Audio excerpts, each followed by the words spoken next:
जय श्री राम, जय Shri Mahakal. Railway sector, बहुत लोगों के कमेंट्स थे इस बात को लेके कि सर रेलवे सेक्टर में हम क्या करें, हम बहुत अलग लेवल पे फंस चुके हैं और रेलवे सेक्टर का क्या करना है, क्या ये आगे कभी ना कभी कभी तो बढ़ेगा या नहीं बढ़ेगा, या ये ऐसे ही रहेगा। ये सारे क्वेश्चंस जो आपके मन में है ना, मैं इसी को सारे एक एक लेवल पर आपको कवर करके जाता हूँ। और साथ ही साथ ये ध्यान रखना कि साप्ताहिक मार्केट अपडेट में पिछले मैं 2.5 साल से इनफैक्ट कंटिन्यूसली बोल रहा हूँ कि रेलवेज़ के ऊपर कोई फोकस रखने का एज ऑफ नाउ कोई ज़रूरत नहीं बनती है। क्यों बोल रहा था मैं इतना, क्या होता है इन सब चीज़ों के ऊपर, इन्हीं सब चीज़ों के ऊपर एक डिटेल वीडियो आपके सामने है। बट ये ध्यान रखिएगा, कोई बाइंग सेलिंग रिकमेंडेशन नहीं है, इसको रिकमेंडेशन के हिसाब से मत देखिए, इसको प्योरली एजुकेशन पर्पज़ के हिसाब से देखिए और समझिए कि ऐसी कंपनियों को हम कहाँ लेवल पर देखते हैं, क्या सोच कर देखते हैं।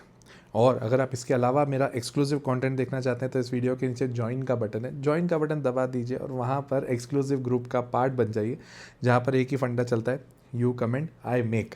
आप जो भी कंपनीज बोलते हैं आपको जिसमें कन्फ्यूजन है, मैं उसके ऊपर डिटेल वीडियो उसमें बनाता हूँ ताकि आप लोगों की चीज़ें कवर हो जाए। तो ज्वाइन का बटन दबा दीजिएगा।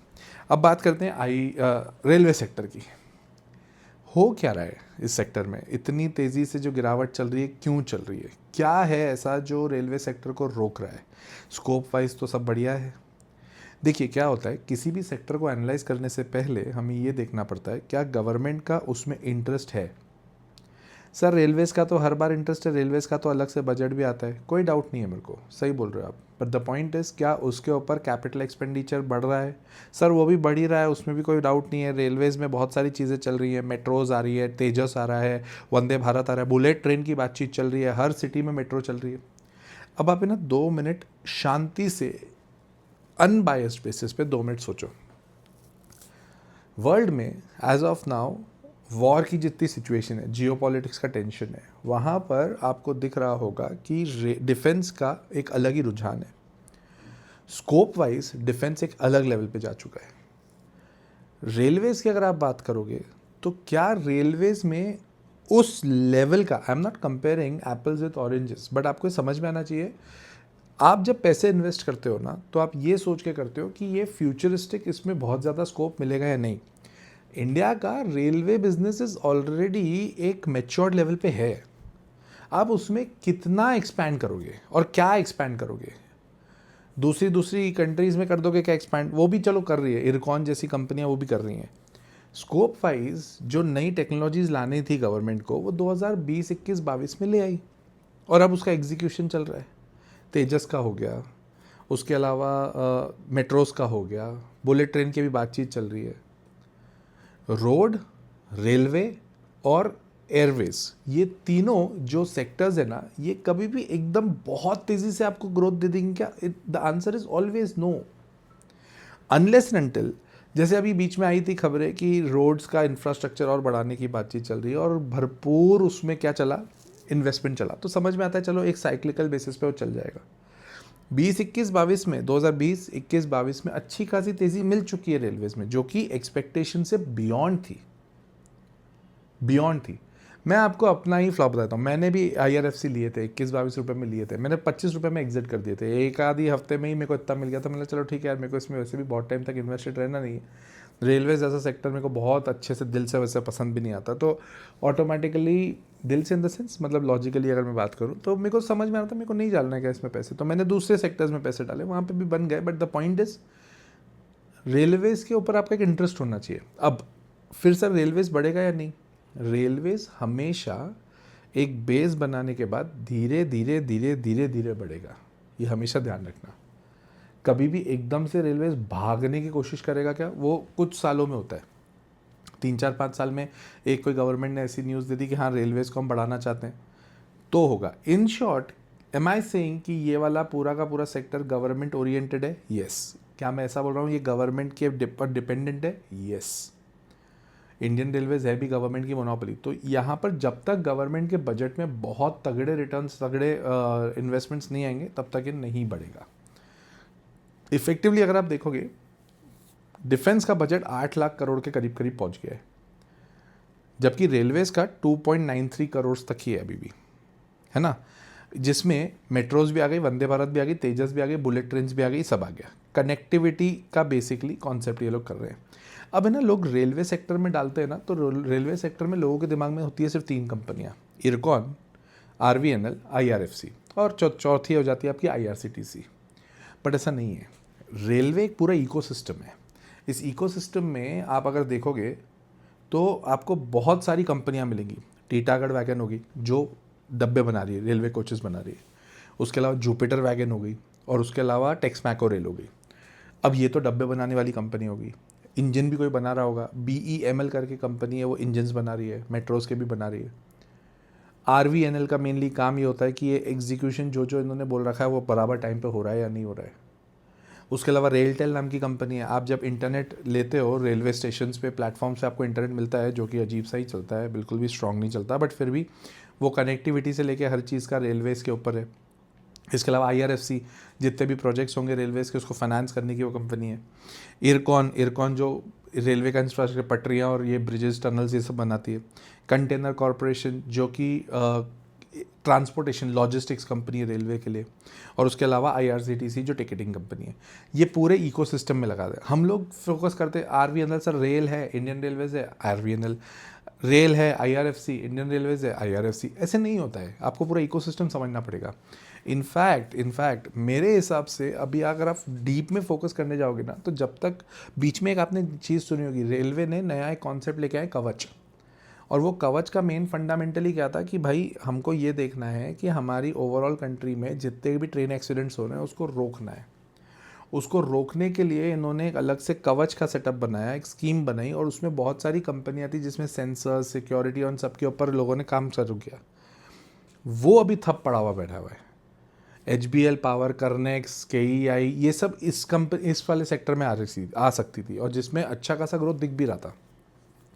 बट अगेन, जब तक इस सेक्टर में गवर्नमेंट के नोटिफिकेशंस नहीं आते, गवर्नमेंट का इन्वेस्टमेंट का सेटअप नहीं आता, तब तक आप सोचोगे इसमें हम बहुत ज़्यादा पैसे बना लेंगे। You are actually playing with your money only. थोड़ा सा सोच समझ के पैसे डालेंगे ना, वो ज़्यादा बेहतर है एज़ कम्पेयर टू नॉर्मली आग बंद करके डाल दिए। हम एक बार कंपनियों का भी दिमाग लगाते हैं कैसे है। अब जैसे टीटागढ़ वैगन, जुपिटर वैगन और टेक्समैको रेल, ये तीनों एक सेगमेंट के। एक भी कंपनी 15,000 करोड़ से ऊपर की नहीं है। मतलब टीटागढ़ वैगन का मार्केट कैपिटलाइजेशन है 11,500 करोड़, जुपिटर वैगन का 11,171 करोड़, टेक्समैको का है 4,000 करोड़। अब आप 2 मिनट सोचो, इन तीनों कंपनियां में क्या ये छोटी कंपनियां हैं? मिड कैप बोल सकते हो आप इसको, बट मिड कैप बोलने के बाद में हम इस पर पैसे डालें तो रिस्क उतनी ज़्यादा है। प्राइस अर्निंग रेशियोज भी अजीब से हैं इनके। 72 पे टीटागढ़ वैगन का, 61 पे है जुपिटर वैगन का, और टेक्समैको का 20 पे। रिस्क लेना चाहते हो, अपने कंसल्टेंट से बात करके फिर लेना। एक है रामकृष्ण फॉर्जिंग, जो बेसिकली काम करती है रेलवे के पार्ट्स के ऊपर। अब यहाँ पे अगर आप देखोगे इसके रिजल्ट्स आ गए तो एकदम फ्लैट रिजल्ट्स है, कुछ है नहीं। 13,000 करोड़ की कंपनी, 12,500 करोड़ की कंपनी है। प्राइस अर्निंग रेशियो 111 पे है, इंडस्ट्री का 25 पे है। कैसे सोचे? BEML पे आ जाओ। मेट्रो और इंजन से, मेट्रो बनाती है, इंजन बनाती है, मेनली मेट्रो का बेसिकली काम है, और ये डिफेंस में भी है। प्राइस अर्निंग रेशियो कितना है? 101। इंडस्ट्री का कितना है? 31। कितने करोड़ की कंपनी? 15,000 करोड़। रेल टेल पे आ जाते हैं, 9,300 करोड़ की कंपनी है। मेनली कनेक्टिविटी, डिजिटल कनेक्टिविटी का पूरा इनका काम है। इंटरनेट हर प्लेटफॉर्म पे देती है। अगर आप इसका देखोगे तो 16% से ऑपरेटिंग मार्जिन गिर के आया है 15%। ये भी दम नहीं आ रहा है। RVNL चलो 48,500-600 करोड़ की कंपनी है। प्राइस अर्निंग रेशियो 55, इंडस्ट्री का 18। इतने टाइम से कंपनियां चली नहीं है, फिर भी वैल्यूएशन हैवी लग रहे हैं। IRFC एकमात्र ऐसी कंपनी है थोड़ी सी मेरे को लग रही है ठीक है भाई। दिल्ली से वाराणसी की जो बुलेट ट्रेन ये लोग चालू करने की बात कर रहे हैं, उस हिसाब से इन सबको बेनिफिट मिल सकता है। 1,16,000 करोड़ की कंपनी है। प्राइस अर्निंग रेशियो 16 पे है, इंडस्ट्री का 17-18 पे। बट इसको आप कंपेयर किससे करोगे? PFC, REC, IRED है।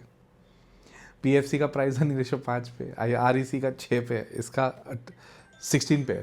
कंटेनर कॉर्पोरेशन 39,000 करोड़ की कंपनी, प्राइस अर्निंग रेशियो इसका ठीक है, बट ये लॉजिस्टिक्स कंपनी है। अब लॉजिस्टिक्स कंपनी तभी अच्छी चलेगी जब US ईरान वॉर शांति से होगा, मतलब शांति से चलेगा। अगर वो शांति से नहीं चल रहा है फिर कैसे चलेंगे? अगर US ईरान वॉर ख़त्म हो जाता है तो इनके लिए बेनिफिट होगा, बिजनेस बढ़ेगा, कॉस्टिंग का डिफरेंस आएगा, जो अभी शांति से होते हुए नहीं दिख रहा। इरकॉन 12,400 करोड़ की कंपनी है, अगेन 15,000 करोड़ से कम की है। प्राइस अर्निंग रेशियो इसका ठीक है 21 का है। इन सब में अगर मैं देखूं तो IRFC फिर भी थोड़ी बेहतर लगती है, और उसके अलावा IRCTC 41,600 करोड़ की कंपनी है, प्राइस अर्निंग रेशियो 30 का है और इंडस्ट्री का 35 है। टिकटिंग का बिजनेस अगर, हाँ अब देखो कैच कहाँ पे आएगा मैं बता देता हूँ। IRFC और IRCTC ये दोनों में कैच आ सकता है। कैसे? IRFC के मोड पे अगर अगर ऐसा होता है कि IRFC को पावर प्रोजेक्ट्स फाइनेंस करने का भी मौका मिल जाता है तो एक बहुत बड़ी न्यूज़ होगी IRFC के लिए। IRCTC के लिए एक नई चीज़ आ रही है, वो ये है कि IRCTC के पास में ये कॉन्ट्रैक्ट आ जाएगा कि जितने भी अभी तो टिकट्स जितनी भी बुक हो रही वो IRCTC से होती है। आप गोवा IBBO, मेक माई ट्रिप किसी भी ऐप से आप करोगे तो फाइनली वो आपको लैंड करता है IRCTC पे। तो अगर आप वो करने के बाद में, टिकटिंग के बाद में, अगर पार्सल्स की बुकिंग, गुड्स की बुकिंग, गुड्स मतलब जो सामान है, सामान जो ट्रांसपोर्ट होता है रेलवे से, अगर उसकी बुकिंग भी IRCTC से आ जाएगी तो मज़ा आएगा।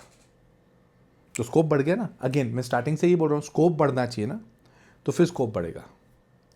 थोड़ा सा ध्यान दीजिएगा, रेलवे सेक्टर जब तक ये बड़ी बड़ी न्यूज़ें नहीं आएंगी तब तक बहुत ज़्यादा स्ट्रॉन्ग है नहीं। और अगर आप इतना डिटेल में सीखना चाहते हो तो आपको पता है मेरा कोर्स है द लॉजिकल इन्वेस्टर, जिसकी नेक्स्ट बैच 15 अगस्त से चालू हो रही है। अगर आप ज्वाइन करना चाहते हो स्क्रीन पर आपके पास नंबर है। मैंने बहुत सारे वीडियोस में इसके बारे में बहुत डिटेल में बताया, आप लोग वो वीडियोस भी रेफर कर सकते हो। लाइव क्लास होती है, बड़ा मज़ा आता है, फंडामेंटल टेक्निकल दोनों में सिखाता हूँ, एंट्री एग्जिट कैसे लेते हैं वो सब बताता हूँ, और 1 घंटा पढ़ाता हूँ, उसके बाद मैं आप लोगों से बातचीत करता हूँ ताकि हमारे बीच में भी कनेक्टिविटी बनी रहे। तो ध्यान रखिएगा इस सब चीज़ों का, रेलवेज़ का थोड़ा सा सतर्क रहिए। मैं मिलता हूँ अगले वीडियो में। टिल देन, जय श्री राम, जय श्री महाकाल।